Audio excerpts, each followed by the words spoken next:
Oh my god. I'm screaming. I literally cannot even process what I just watched on my screen. Okay, but listen. You have to drop whatever you are doing right now and let me explain the absolute madness that just went down on General Hospital because my jaw is actually on the floor and I think I might need medical attention. I am shaking. I am literally shaking. Jen Sidwell just did the most unhinged, psychotic, and honestly iconic villain move I have ever seen in my entire life of watching this show. I mean, we all knew Sidwell was dangerous, right? We knew he was a bad guy. But this was straight out of a horror movie and I am still trying to catch my breath. I had to pause the TV and just stare at the wall for like 10 minutes before I could even start typing this. Wait, let me back up because I keep getting ahead of myself and my brain is going a million miles an hour. Oh wait, before that happened actually, let's rewind to Marco Rios. Remember Marco, Sidwell's son? The one who was dating Lucas Jones and actually trying to do a good thing by stealing Britt Westbourne's Huntington's medication from the Windermere safe. Yeah, well, Ross Cullum, who is literally the worst human being on the planet, and don't even get me started on that, caught Marco. Cullum cornered Marco in Alexis Davis's law office, of all places, pulled a knife from behind his back, and just brutally stabbed him to death. It was so gruesome. And poor Alexis was the one who had to find the bloody aftermath. And then Lucas, poor sweet Lucas, had to find out his boyfriend was murdered. I was sobbing. I was literally crying into my dinner. But here is where it gets absolutely insane. Cullum thought he was so smart.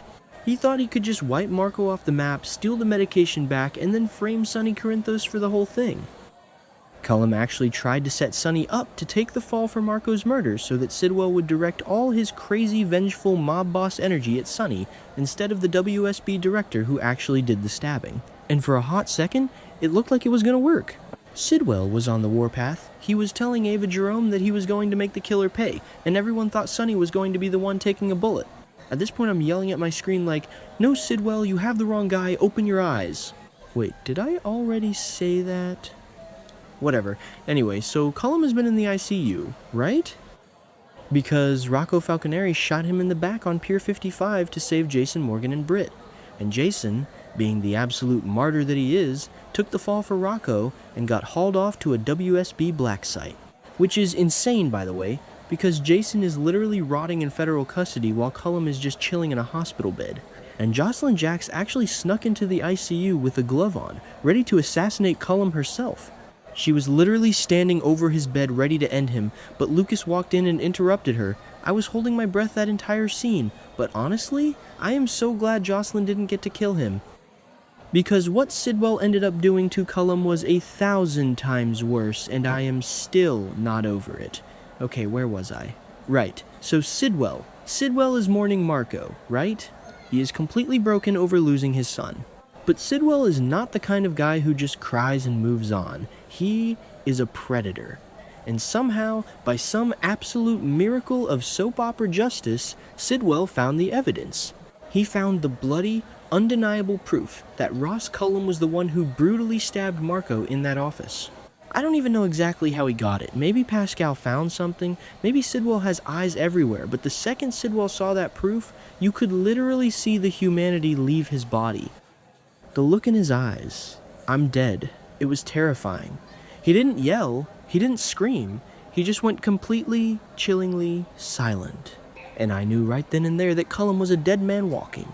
So instead of doing the normal thing, like, I don't know, going to the police, or sending one of his goons to shoot Cullum in the hospital, Sidwell decides to play the long game. He decides he wants this to be personal. He wants it to be theatrical. He wants Cullum to suffer exactly as much as Marco suffered, if not more. So Sidwell somehow manages to lure Cullum out to Charlie's pub. Yes, Charlie's pub. The same Charlie's pub that Christina Corinthos Davis has been working so hard to renovate and prepare for its grand reopening. I was like, are you serious right now? Christina has been stressing over this pub for weeks, dealing with all the Quartermaine family drama and her crush on Jacinda Bracken, and now her pub is about to become a literal crime scene. So it's the middle of the night. The pub is completely empty. It's dark, it's quiet, it's eerie. Cullum walks in, probably thinking he's going to make some sort of shady deal with Sidwell, or maybe he thinks Sidwell still believes Sonny killed Marco and wants to form an alliance. Cullum is so arrogant. He has that smug, disgusting look on his face, thinking he's the smartest guy in the room. He thinks he's untouchable because he's the head of the WSB. But he has no idea that he just walked straight into his own grave. I was literally biting my nails down to the quick watching this. I kept pausing it to text my friend like, Hez going to kill him, Hez going to do it. Sidwell is standing there in the shadows of the pub. He steps out and he just looks at Cullum. And Cullum starts talking, spewing his usual lies and manipulative garbage. But Sidwell doesn't even respond to the lies. He just pulls out the bloody proof. He shows Cullum exactly what he knows. And my jaw dropped when Cullum's face fell. The absolute sheer panic that washed over Cullum's face when he realized he was caught. It was cinema. It was actual art. Cullum tries to backpedal. He tries to make excuses. He probably tries to blame someone else. But Sidwell isn't hearing a word of it. Sidwell just slowly, methodically walks over to the heavy wooden doors of Charlie's pub. And then he locks them. He pulls the heavy deadbolts. Click, click, click. He locks every single exit. Cullum is trapped. He's still recovering from the gunshot wound Rocco gave him, so he's not exactly in peak physical condition to fight his way out. Cullum starts panicking. He rushes the door, but it's no use. Sidwell has him completely caged in like an animal, and then Sidwell reaches behind the bar. He doesn't pull out a gun, he doesn't pull out a knife. He pulls out a massive, heavy red gas can. I literally screamed out loud. I woke my dog up. I was like, no way, he is not going to do what I think he is going to do. But he did. Sidwell starts pouring gasoline everywhere. He's splashing it over the newly renovated bar, over the tables, over the floors. The sound of the liquid splashing in the quiet pub was so creepy. Cullum is begging now. The big, bad WSB director who tortured Britt, who sent Jason to a black site, who murdered Marco in cold blood. He is literally on his knees begging for his life. And Sidwell? Sidwell doesn't even blink. He is completely dead inside. He just keeps pouring the gas, making a perfect circle around Cullum. It was so dramatic. I can't breathe just thinking about it. Sidwell looks down at Cullum, and he delivers this monologue about Marco. About how Marco was his blood, his family, and how Cullum took him away. The acting in this scene? Give them all the Emmys right now. Give them every single award. Sidwell tells Cullum that he doesn't get to die a quick death. He doesn't get a bullet to the head. He gets to feel the heat. He gets to feel everything being taken away from him, just like Sidwell felt when he lost Marco. And then, Sidwell pulls out a lighter. A simple, silver lighter. He flicks it open. The little flame illuminates his face, and he looks like an actual demon from hell. I was standing up in my living room at this point. I was pacing. I couldn't handle the stress. Cullum is screaming, "Don't do it! You're crazy!" And Sidwell just whispers something like, "This is for Marco." And he drops the lighter. The fire catches instantly. Whoosh! The entire pub just goes up in a massive wall of flames. The gasoline ignites and the fire just races across the floor, climbing up the walls, completely surrounding Cullum. The visual effects were insane. It looked so real. Cullum is trapped in the center of the inferno. And the screams. Oh my god, the screams. It was genuinely horrifying. He is burning alive inside Christina's pub. And Sidwell? Sidwell doesn't run away immediately. He stands there on the other side of the flames, watching. He literally stands there and watches the man who killed his son burn to death. The coldness, the absolute ruthless, unhinged savagery of it all. I am obsessed but also terrified. Eventually, the heat gets too intense, and Sidwell turns his back and walks out a side door he left unlocked for himself, leaving Cullum to burn. The camera pans back, and we just see the exterior of Charlie's pub, this iconic Port Charles landmark, completely engulfed in flames against the night sky. Fire trucks haven't even arrived yet.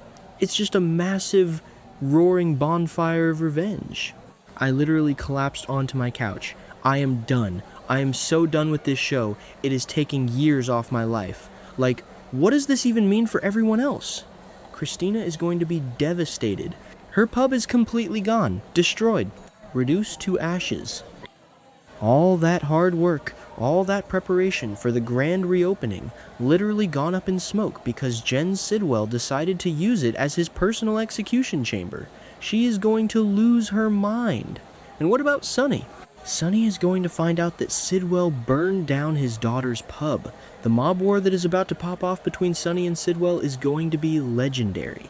I'm calling it now. This is going to end badly for so many people. Mark my words. And wait, what about Jason? Jason is sitting in a WSB black site taking the fall for shooting Cullum, but now Cullum is a literal pile of ash in the basement of Charlie's pub. Does this mean Jason gets to come home? Or does the WSB blame Jason for the fire too somehow? And Britt is going to be so relieved that her tormentor is dead, but also terrified because Sidwell is clearly a complete psychopath who will burn people alive without a second thought. I swear, this show is going to put me in an early grave. I need to go lie down. I need a glass of water.